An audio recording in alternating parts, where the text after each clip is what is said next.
The 6 Sillies. Once upon a time there was a young girl who reached the age of 37 without ever having had a lover, for she was so foolish that no one wanted to marry her.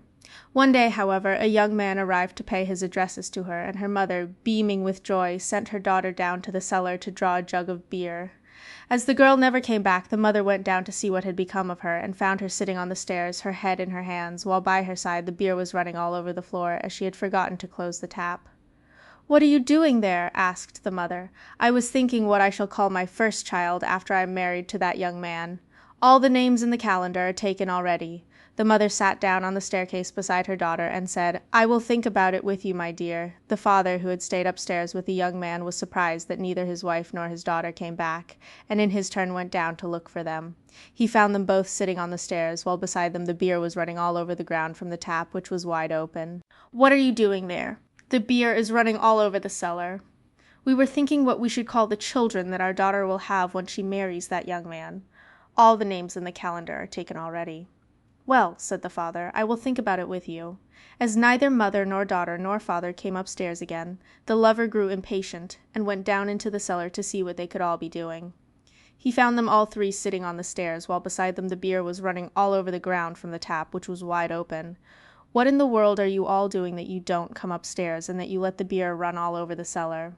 "Yes, I know, my boy," said the father, "but if you marry our daughter, what shall you call your children?"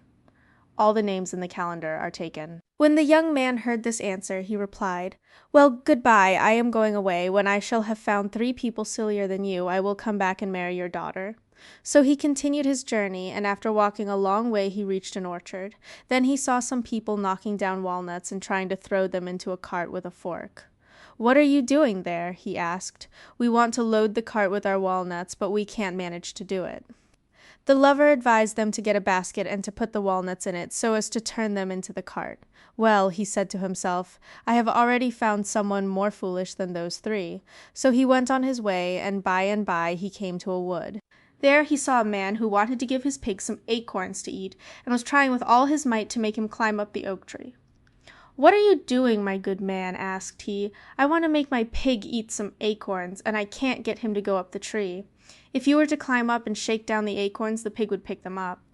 "Oh, I never thought of that. Here's the second idiot," said the lover to himself. Some way farther along the road he came upon a man who had never worn any trousers, and who was trying to put on a pair. So he had fastened them to a tree, and was jumping with all his might up in the air, so that he should hit the 2 legs of the trousers as he came down. "It would be much better if you held them in your hands," said the young man, "and then put your legs one after the other in each hole." "Dear me, to be sure! You are sharper than I am, for that never occurred to me." And having found 3 people more foolish than his bride, or her father, or her mother, the lover went back to marry the young lady, and in course of time they had a great many children.